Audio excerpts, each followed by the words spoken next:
तमाम तर हम्दो सना किब्रियाई व बड़ाई तारीफ़ व सताइश महामिद व महासिन तशक्कुर व इम्तिनान के जज्बात एहसासात और कलिमात सब मखसूस हैं अल्लाह रब्बुल आलमीन की ज़ात आली सिफ़ात के लिए। वलहुल हम्दु कुल्लुहु वलहु शुक्र कुल्लुहु अव्वलन व आखिरन व ज़ाहिरन व बातिना कमा युहिब्बुहु व यर्दा। और अफजल तरीन सलावात व बरकात और अज़का तरीन तहियात व तस्लीमात सय्यदुल अव्वलीन वल आखिरीन शफीउल मुज़निबीन रहमतल लिल आलमीन हबीबुना व सय्यदुना व मौलाना मुहम्मदुर रसूलुल्लाह सल्लल्लाहु अलैहि वसल्लम की ज़ात बाबरकात पर सामने इख्तिशाम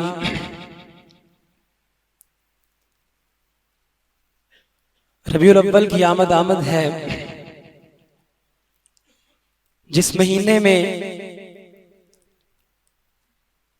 सारे मुसलमान रसूलुल्लाह सल्लल्लाहु अलैहि वसल्लम से मोहब्बत का इजहार करते हैं। अगरचे तरीके मुख्तलिफ हैं, लेकिन सबका दावा यही है कि हम रसूलुल्लाह सल्लल्लाहु अलैहि वसल्लम से मोहब्बत रखते हैं और ये ईमान का हिस्सा भी है। इसके बगैर ईमान मुकम्मल नहीं होता, बल्कि हर चीज से बढ़कर रसूलुल्लाह सल्लल्लाहु अलैहि वसल्लम से मोहब्बत रखना जरूरी है। सही बुखारी की हदीस नंबर 15 और सही मुस्लिम की हदीस नंबर 44 में जो सैयदना अनस रज़ी अल्लाह तआला अन्हु से मरवी है कि क़ाल रसूलुल्लाह सल्लल्लाहु अलैहि वसल्लम ला युमिनु अहदुकुम हत्ता अकूना अहब्बा इलैहि मिन वालिदिही व वलदिही वन्नास अजमाइन, कि तुम में से कोई शख्स कोई मुसलमान तब तक कामिल मोमिन नहीं हो सकता जब तक कि मैं उसे उसके वालिदैन से उसकी औलाद से और तमाम लोगों से बढ़कर महबूब न बन जाऊं। हत्ता कि अपनी जान से भी ज्यादा रसूलुल्लाह सल्लल्लाहु अलैहि वसल्लम से मोहब्बत रखना जरूरी है। अब्दुल्ला बिन हिशाम रज़ी अल्लाह तआला अन्हु फरमाते हैं, सही बुखारी की हदीस नंबर 6257 है, फरमाते हैं कुन्ना मअन नबी सल्लल्लाहु अलैहि वसल्लम व हुवा आखिदुन बियदि उमर इब्न अल-खत्ताब रज़ियल्लाहु तआला अन्हु, कि एक मर्तबा हम रसूलुल्लाह सल्लल्लाहु अलैहि वसल्लम के साथ थे। आप सल्लल्लाहु अलैहि वसल्लम के हाथ में सैयदना उमर फारूक रज़ियल्लाहु तआला अन्हु का हाथ था। ये एक मोहब्बत का आलम था जिससे मगलूब होकर सैयदना उमर फारूक रज़ी अल्लाह तआला अन्हु ये कह उठे और उन्होंने अपने दिल की कैफियत को बयान किया और सच कहा, हम कुछ ना करने के बावजूद ये कहते हैं कि हमें अपनी जान से भी ज्यादा रसूलुल्लाह सल्लल्लाहु अलैहि वसल्लम से मोहब्बत है। लेकिन सहाबाए किराम सब कुछ करने के बावजूद उन्होंने अपने दिल की कैफियत का इजहार किया कि या रसूलल्लाह ला अंता अहब्बु इलैया मिन कुल्ली शैइन इल्ला मिन नफ्सी, कि अल्लाह के रसूल आप मुझे हर चीज से ज्यादा महबूब हैं सिवाय मेरी जान के। उन्होंने सच कहा। रसूलुल्लाह सल्लल्लाहु अलैहि वसल्लम ने फौरन फरमाया कि ला वल्लदी नफ्सी बियदिही हत्ता अकूना अहब्बा इलैका मिन नफ्सिक, ऐ उमर अभी नहीं, तब तक तुम कामिल मोमिन नहीं हो सकते जब तक कि मैं तुम्हें तुम्हारी जान से भी ज्यादा महबूब न बन जाऊं। फौरन सैयदना उमर फारूक रज़ी अल्लाह तआला अन्हु ने जब सुना कि ये ईमान का मसला है, फौरन क्या उठे कि वलाकिन्नल आन हत्ता तकूना अहब्बा इलैया मिन नफ्सी, ऐ अल्लाह के नबी अब आप मुझे मेरी जान से भी ज्यादा महबूब हैं। रसूलुल्लाह सल्लल्लाहु अलैहि वसल्लम ने फरमाया अल आन या उमर, हाँ अब ए उमर। इमाम खत्ताबी रहमहुल्लाह बहुत बड़े लुग़वी मुहद्दिस हैं, लुगत के इमाम हैं। वो इस जुमले का माना बयान करते हुए फरमाते हैं, अल आन अरफ्ता फनतक़्ता बिमा यजिब, क्या उमर अब तूने हकीकत को पहचाना है और उस चीज का इजहार किया है जो कि हर मुसलमान पर वाजिब है, फर्ज है। यानी रसूलुल्लाह सल्लल्लाहु अलैहि वसल्लम से अपनी जान से भी ज्यादा मोहब्बत करना यह हर मुसलमान पर फर्ज और जरूरी है, वाजिब है। और जो फर्जियत के दायरा कार में चीज आ जाती है वो इबादत का दर्जा इख्तियार कर जाती है। यानी रसूलुल्लाह सल्लल्लाहु अलैहि वसल्लम से मोहब्बत कोई मामूली चीज नहीं है, यह एक इबादत है और अल्लाह के हुक्म से है। सहाबा इकराम रिज़वानुल्लाहि अलैहिम अजमईन सबसे ज्यादा रसूलुल्लाह सल्लल्लाहु अलैहि वसल्लम से मोहब्बत करने वाले थे, सबसे ज्यादा। अगर हमारी पूरी कायनात की मोहब्बत को एक पलड़े में रख दिया जाए और सिर्फ सहाबा इकराम की मोहब्बत को एक पलड़े में रख दिया जाए तो इतना फर्क हो कि हमारा पलड़ा आसमानों की तरफ उठ जाए और उनका जमीन की तरफ झुक जाए। बहुत ज्यादा फर्क है। सैयदना अबू बकर सिद्दीक रज़ी अल्लाह तआला अन्हु तशरीफ फरमा है। इमाम अहमद बिन हम्बल रहमहुल्लाह ने फ़ज़ाइल उस-सहाबा के अंदर उनके फ़ज़ाइल में हदीस नकल की है, बिल्कुल सही हदीस है। रसूलुल्लाह सल्लल्लाहु अलैहि वसल्लम ने फरमाया, मा नफ़अनी मालुन क़त मा नफ़अनी मालु अबी बकर रज़ियल्लाहु अन्हु, के उस कदर मुझे किसी के माल ने फायदा नहीं दिया जिस कदर फायदा अबू बकर के माल ने मुझे दिया है। अल्लाहु अकबर। सैयदना अबू बकर सिद्दीक रज़ियल्लाहु तआला अन्हु फौरन रो पड़े और रोकर जो जुमला कहा वो बहुत ज्यादा मोहब्बत का मजहर जुमला है। फरमाने लगे, वहल अना व माली इल्ला लका या रसूलल्लाह सल्लल्लाहु अलैहि वसल्लम, मेरी जान और मेरा माल है ही आपके लिए अल्लाह के नबी। सैयदना अबू बकर सिद्दीक का रोना यह बतलाता है कि वो किस कदर मोहब्बत के आलम में डूब कर उन्होंने जुमला कहा था, वहल अना व माली इल्ला लका या रसूलल्लाह सल्लल्लाहु अलैहि वसल्लम। अमर बिन आस रज़ी अल्लाह तआला अन्हु फरमाया करते थे कि मुझे रसूलुल्लाह सल्लल्लाहु अलैहि वसल्लम से मोहब्बत तुम सबसे बढ़कर है और मेरी आंखों में उनसे ज्यादा कोई जलीलुल कदर हस्ती और कोई नहीं है। और अगर तुम मुझसे पूछो कि रसूलुल्लाह सल्लल्लाहु अलैहि वसल्लम के चेहरे का हुलिया कैसा था तो मैं तुम्हें बता नहीं सकूंगा, क्योंकि मैंने उनके इजलाल की वजह से, उनके तकरीम की वजह से आज तक उनकी आंखों में आंखें नहीं डाली। मेरे मोहतरम भाइयों, किस कदर मोहब्बत ही सहाबा किराम को। अगर मोहब्बत को मनाने का कोई खास दिन होता तो जरूर सबसे पहले सहाबा किराम रिज़वानुल्लाहि अलैहिम अजमईन उस दिन को मनाते।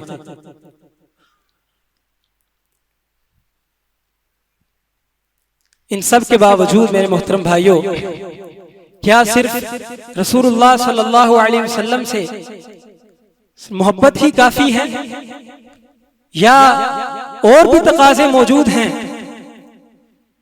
हाँ, रसूलुल्लाह सल्लल्लाहु अलैहि वसल्लम की मोहब्बत के साथ साथ उनकी इत्तिबा और उनकी पैरवी हर एक अदा में, हर एक कौल में, हर एक फेल में जरूरी है। बल्कि तब तक मोहब्बत का दावा तस्लीम नहीं किया जाएगा जब तक हम अपने महबूब की हर एक अदा को अपनाने की कोशिश नहीं करते। इब्नुल क़य्यिम रहमहुल्लाह रौज़तुल मुहिब्बीन के अंदर सफ़ा नंबर 147 में लिखते हैं कि जब कोई इंसान किसी से मोहब्बत करता है तो उसके मोहब्बत की अलामत और दलील ये है कि वो अपनी ख्वाहिश पर उसकी ख्वाहिश को तरजीह देता है, उसकी ख्वाहिश को मुकद्दम रखता है और उसकी ख्वाहिश के आगे सरे तस्लीम खम कर देता है। और फरमाते हैं कि मोहब्बत करने वालों की 3 किस्में हैं। बाज लोग किसी से इस वजह से मोहब्बत करते हैं कि हमें इससे कुछ चाहिए, मफाद की खातिर कुछ लेने के लिए वो मोहब्बत करते हैं। और बाज लोग अपने महबूब की जात की वजह से उससे मोहब्बत करते हैं, उसकी खूबसूरती की वजह से, उसके हुस्न की वजह से, माल की वजह से। और कुछ नहीं चाहिए होता, लेकिन वो मोहब्बत करते हैं उसकी जात की वजह से। और तीसरी किस्म के वो लोग हैं जो महबूब को चाहने के साथ साथ उसकी चाहत को भी चाहते हैं, उसकी मुराद को भी चाहते हैं। जो महबूब चाहता है वही उसकी चाहत बन जाती है। ये सबसे आला किस्म के लोग हैं। इब्नुल क़य्यिम रहमहुल्लाह फरमाते हैं, सही मोहब्बत वही रखता है जो अपने महबूब की चाहत को मुकद्दम रखता है। इसी वजह से अल्लाह रब्बुल इज्जत ने फरमाया सूरह आल इमरान में, कुल इन कुंतुम तुहिब्बूनल्लाह फत्तबिऊनी युहिब्बुकुमुल्लाहु व यगफिर लकुम ज़ुनूबकुम।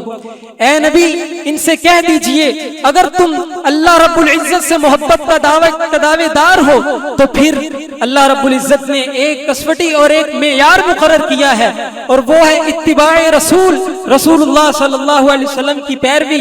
अगर तुम इस मेयार पे पूरा उतरोगे तो फिर यकीनन तुम अल्लाह रब्बुल इज्जत से मोहब्बत के दावे में सच्चे हो, वरना तुम्हारी मोहब्बत को कोई फायदा नहीं होगा।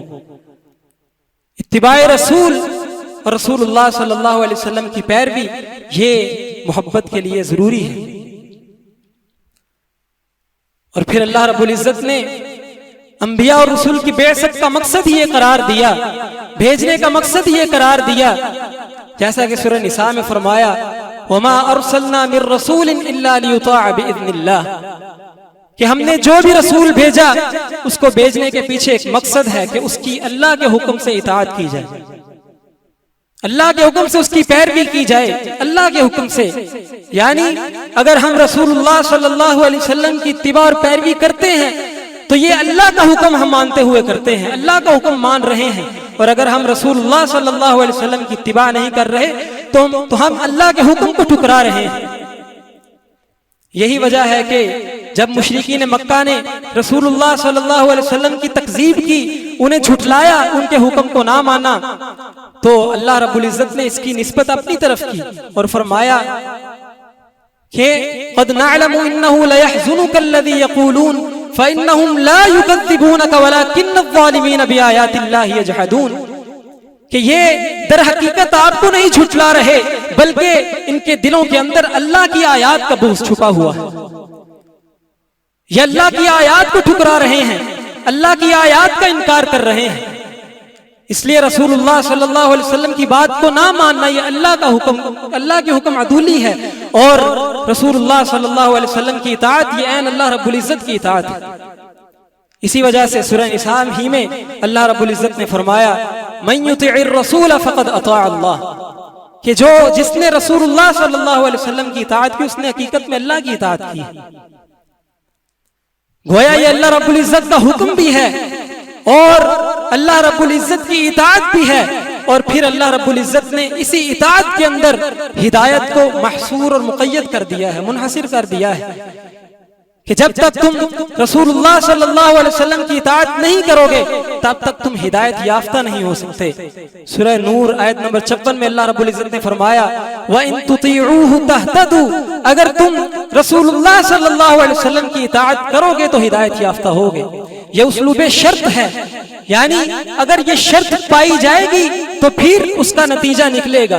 अगर इताअत होगी तो हिदायत होगी, अगर इताअत नहीं होगी तो जितनी मर्जी तुम हिदायत के मुतलाशी बन जाओ, हिदायत नहीं मिल सकती। बिदआत के जरिए अल्लाह रब्बुल इज्जत का कभी तकर्रुब हासिल नहीं हो सकता। बिदआत के जरिए अल्लाह रब्बुल इज्जत से हमेशा दूरी ही नसीब होगी। इताअत अल्लाह रब्बुल इज्जत को राजी करने का और अल्लाह रब्बुल इज्जत का तकर्रुब हासिल करने का एक ही जरिया है, और वो रसूलुल्लाह सल्लल्लाहु अलैहि वसल्लम की इत्तिबा और पैरवी है। मेरे मोहतरम भाइयों, ये इत्तिबा और पैरवी हमारे लिए कैसे आसान हो सकती है? अगर हम कुरान मजीद की एक ही आयत के अंदर गौर व फिक्र कर लें तो हमारे लिए ये मामला सुलझ जाता है, ये उलझन खत्म हो जाती है। अल्लाह रब्बुल इज्जत का कुरान मजीद इंतहाई जामे माना है, बहुत ही खूबसूरत किताब, और अपने अंदर मानी का, अल्फाज मानी और मफाहिम का समुंदर बंद किए हुए हैं। एक ही आयत में अल्लाह रब्बुल इज्जत ने इस मामले को सुलझा दिया और फरमाया सूरह अहज़ाब में आयत नंबर 21 में, लक़द कान लकुम फी रसूलिल्लाहि उस्वतुन हसना, हम ये आयत बार बार सुनते हैं और सिर्फ इतनी ही सुनते हैं, लक़द कान लकुम फी रसूलिल्लाहि उस्वतुन हसना, यकीनन तुम्हारे लिए रसूलुल्लाह सल्लल्लाहु अलैहि वसल्लम की जिंदगी में बेहतरीन उसवा और नमूना है।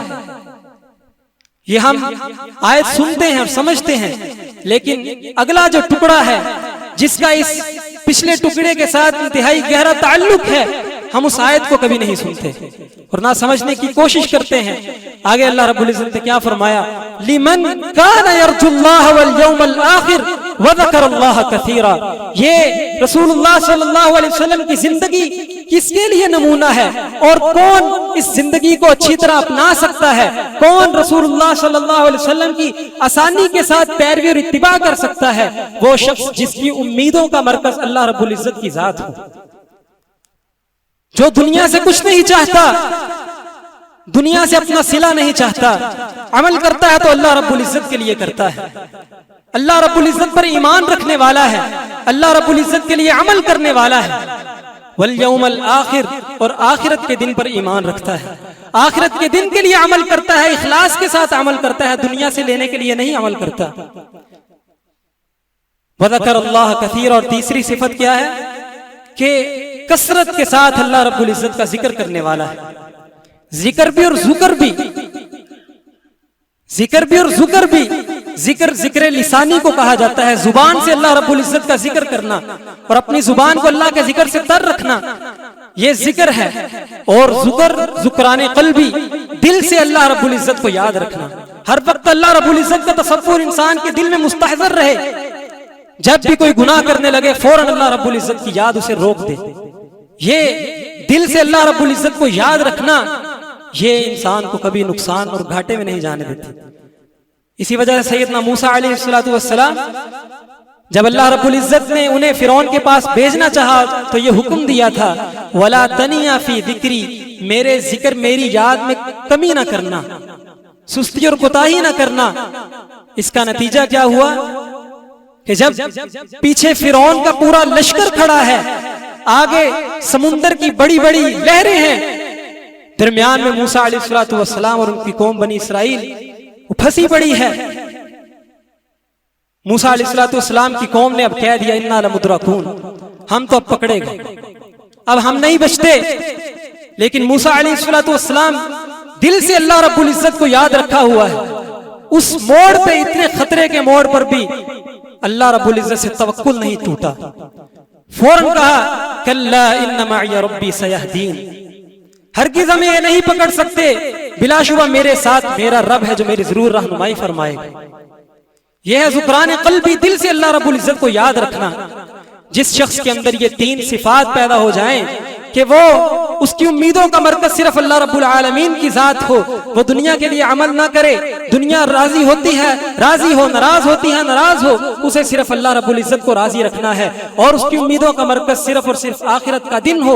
और तीसरी खूबी ये कि वो अल्लाह रब्बुल इज्जत को कसरत से याद कर रखने वाला हो, तो फिर उस शख्स के लिए रसूलुल्लाह सल्लल्लाहु अलैहि वसल्लम की जिंदगी आसानी के साथ नमूना और पैरवी के तौर पर आ जाए। और मेरे मोहतरम भाइयों, इस इत्तिबा की हकीकत क्या है, कैसे हमें मालूम होगा कि हम सही मानों में रसूलुल्लाह सल्लल्लाहु अलैहि वसल्लम की इत्तिबा और पैरवी कर रहे हैं। किसी भी अमल का ताल्लुक 6 चीजों में से किसी एक चीज के साथ हो तो उस अमल के साबित रसूलुल्लाह सल्लल्लाहु अलैहि वसल्लम से साबित होने के साथ साथ जिस चीज के साथ उस अमल का ताल्लुक है, उस चीज का भी रसूलुल्लाह सल्लल्लाहु अलैहि वसल्लम से साबित होना जरूरी है, वरना वो अमल दायरा सुन्नत से निकल के दायरा बिदअत में दाखिल हो जाता है। और वो 6 चीजें कौन कौन सी हैं? पहली चीज अमल का सबब है, अमल की वजह, और दूसरी चीज वो अमल की जिन्स है, और तीसरी चीज वो अमल की कैफियत, चौथी अमल की मिकदार, और पांचवी अमल का जमाना, और छठी चीज वो अमल की जगह है। अगर इन 6 चीजों में से अमल का ताल्लुक किसी चीज के साथ है तो उस चीज का भी रसूलुल्लाह सल्लल्लाहु अलैहि वसल्लम से साबित होना जरूरी है। मिसाल के तौर पर ये अमल का सबब है। मगरिब की नमाज हम अदा करते हैं, इसका एक सबब वो सूरज का गुरूब होना है। जब सूरज गुरूब होता है तब हम मगरिब की नमाज अदा करते हैं। अब इस अमल का ताल्लुक इस सबब के साथ जोड़ा गया है। जब सूरज गुरूब होगा तो हम मगरिब की नमाज अदा करेंगे। अब ये अमल बिल्कुल ठीक है और मंशा रब्बानी के मुताबिक है, क्योंकि जिस सबब के साथ इस अमल को जोड़ा गया है वो सबब रसूलुल्लाह सल्लल्लाहु अलैहि वसल्लम से साबित है कि आपने गुरूब आफ्ताब के वक्त मगरिब की नमाज अदा की है। अगर हम ऐसे सबब के साथ किसी अमल को जोड़ें जो सबब रसूलुल्लाह सल्लल्लाहु अलैहि वसल्लम से साबित नहीं, तो वो अमल अल्लाह के हुजूर काबिल कबूल नहीं होता। मिसाल के तौर पर शबे मेराज है, 27 रजब को मनाई जाती है और लोग तहज्जुद की नमाज का एहतिमाम करते हैं। यह अमल बहुत खूबसूरत है, बहुत खूबसूरत अमल है। बल्कि एक हदीस के मुताबिक मन क़ाम बिअश्रि आयातिन लम युक्तब मिनल गाफिलीन, कि अगर कोई शख्स तहज्जुद के वक्त सिर्फ 10 आयात की तिलावत कर ले क़याम की हालत में, तहज्जुद की हालत में, अल्लाह रब्बुल इज्जत उसे गाफिलीन की लिस्ट से निकाल देता है। वो उसमें गफलत नहीं रहती। बड़ा खूबसूरत अमल है, लेकिन जिस सबब के साथ इसे जोड़ा जा रहा है वो सबब रसूलुल्लाह सल्लल्लाहु अलैहि वसल्लम से साबित नहीं है। शबे मेराज की वजह से रसूलुल्लाह सल्लल्लाहु अलैहि वसल्लम ने ना तहज्जुद पढ़ी और ना तहज्जुद पढ़ने का हुक्म दिया है। तो वो सबब भी रसूलुल्लाह सल्लल्लाहु अलैहि वसल्लम से साबित होना चाहिए। इसी तरह दूसरी चीज वो अमल की जिन्स है। हम ईद के मौका पर ऊंट, गाय, बकरा, दुम्बा वगैरह ज़िबा करते हैं। ये कुर्बानी बिल्कुल ठीक है, क्योंकि तमाम अजनास रसूलुल्लाह सल्लल्लाहु अलैहि वसल्लम से साबित है। अगर हम कोई शख्स ये कहे कि मैं हरन को अल्लाह रब्बुल इज्जत की राह में कुर्बान करता हूँ, इसका गोश्त बड़ा लजीज होता है और बहुत महंगा होता है, तो मैं अल्लाह का तकर्रुब हासिल करने के लिए और मजीद सवाब हासिल करने के लिए ये अमल करता हूँ या कुर्बानी करता हूँ, तो उसकी कुर्बानी कबूल नहीं होगी, क्योंकि जिन्स रसूलुल्लाह सल्लल्लाहु अलैहि वसल्लम से साबित नहीं है। इसी तरह अमल की कैफियत है। नमाज की एक पूरी कैफियत है। पहले क़याम है, फिर रुकू, फिर सजदा, फिर कोमा, फिर सजदा, फिर जलसा, फिर सजदा, फिर तशहुद। ये एक पूरी कैफियत है और इसमें इत्मीनान और एतदाल होना चाहिए। ये पूरी कैफियत है। लेकिन अगर हम इस कैफियत को उल्ट कर दें, माकूस बना दें और पहले तशहुद, फिर सजदा, फिर जलसा, फिर सजदा, इस कैफियत से नमाज अदा करें तो ये नमाज हमारी कबूल नहीं होगी। हदीस मुसीअ सलाह जो बुखारी की हदीस है, उसमें क्या चीज है? एक शख्स ने आके नमाज अदा की। नमाज अदा करने के बाद रसूलुल्लाह सल्लल्लाहु अलैहि वसल्लम से सलाम कहा। आपने फरमाया इरजि फसल्लि फइन्नका लम तुसल, जाओ दोबारा नमाज पढ़ो, जाओ, तुमने नमाज अदा नहीं की। उसमें क्या मसला था? उसमें एतदाल नहीं था, इत्मीनान नहीं था। कैफियत, जिस कैफियत से रसूलुल्लाह सल्लल्लाहु अलैहि वसल्लम ने नमाज अदा की थी, उस कैफियत को मलहूज नहीं रखा गया था। तो आपने फरमाया कि जाओ दोबारा नमाज पढ़ के। मेरे मोहतरम भाइयों, इसी वजह से रसूलुल्लाह सल्लल्लाहु अलैहि वसल्लम ने फरमाया, सही बुखारी की हदीस है, सल्लू कमा रअयतुमूनी उसल्ली, कि जिस कैफियत से मुझे नमाज पढ़ते हुए देखते हो उस तरह नमाज पढ़ो। और खुदू अन्नी मनासिककुम, जिस तरह हज का तरीका मुझे करते हुए देखते हो उसी तरीके के मुताबिक हज करो। तो ये उस कैफियत को भी मलहूज रखना जरूरी है। इसी तरह अमल की मिकदार है। अगर कोई अमल, हम किसी अमल की मिकदार खास करते हैं तो उसका सबूत भी रसूलुल्लाह सल्लल्लाहु अलैहि वसल्लम से होना जरूरी है, सिवाय उन नफली अमाल के जिनके रसूलुल्लाह सल्लल्लाहु अलैहि वसल्लम ने खुद इजाजत दी है और वक्त के साथ उन्हें जोड़ा है कि अगर वक्त ज्यादा हो तो आप ज्यादा नवाफिल पढ़ सकते हैं और ज्यादा मिकदार में जिक्र अज़कार कर सकते हैं, और अगर वक्त थोड़ा हो तो थोड़ा कर लें। लेकिन जिसकी तादाद खुद रसूलुल्लाह सल्लल्लाहु अलैहि वसल्लम ने मुतय्यन फरमा दी और उसके साथ किसी फजीलत को जोड़ दिया, तो फिर उसमें कमी बेशी नहीं कर सकते।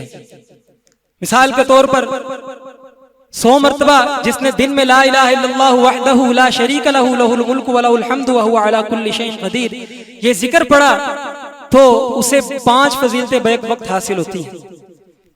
उसे इस्माइल अलैहिस्सलाम की औलाद से 10 गुलामों को आजाद करने का के बराबर सवाब मिलता है। फिर उसे उसकी 10 नेकियों में इजाफा होता है, 10 गुनाह मुआफ कर दिए जाते हैं, और फिर शाम तक उससे शैतान नहीं छू सकता, शैतान उसे बहकावे में नहीं ले आ सकता।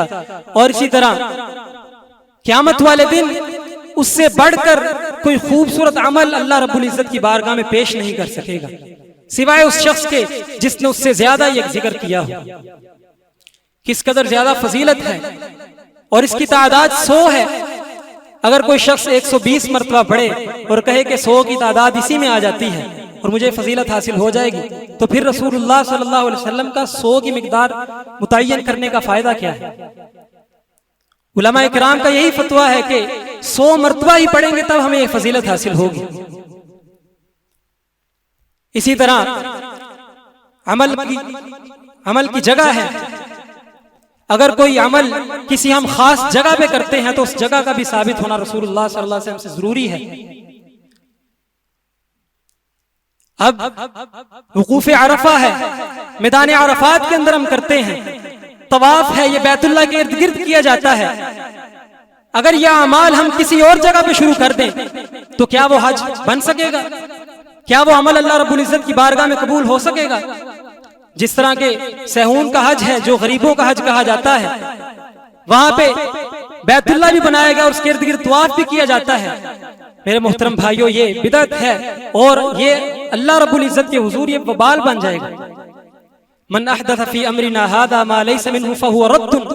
जिस शख्स ने भी इस दीन के अंदर कोई नया इजाफा किया जो इस दीन का हिस्सा नहीं है, फहुव रद्दुन, तो वो अमल मरदूद है, अल्लाह रब्बुल इज्जत के यहाँ कबूल नहीं है। इसी तरह अमल का जमाना है। अगर कोई अमल किसी जमाने के साथ हम खास करते हैं तो उसकी दलील भी चाहिए। अब रमजान मुबारक के रोजे हैं, हम एक खास वक्त में रखते हैं और रमजान मुबारक का महीना है। अब इन रोजों को हम किसी और महीने में रखना शुरू कर दे तो वो अमल कबूल नहीं होगा। इसी से हम कहते हैं कि रसूलुल्लाह सल्लल्लाहु अलैहि वसल्लम से मोहब्बत ये बहुत अफजल अमल है, लेकिन इसे एक खास वक्त के साथ खास कर देना, इसके लिए दलील चाहिए। इसके लिए रसूलुल्लाह सल्लल्लाहु अलैहि वसल्लम से सबूत चाहिए, तब वो दायरा सुन्नत के अंदर आएगा और वो अमल अल्लाह रब्बुल इज्जत के यहाँ कबूल होगा। अल्लाह ताला से दुआ है कि अल्लाह ताला हमें अमल करने की तौफीक नसीब फरमाए।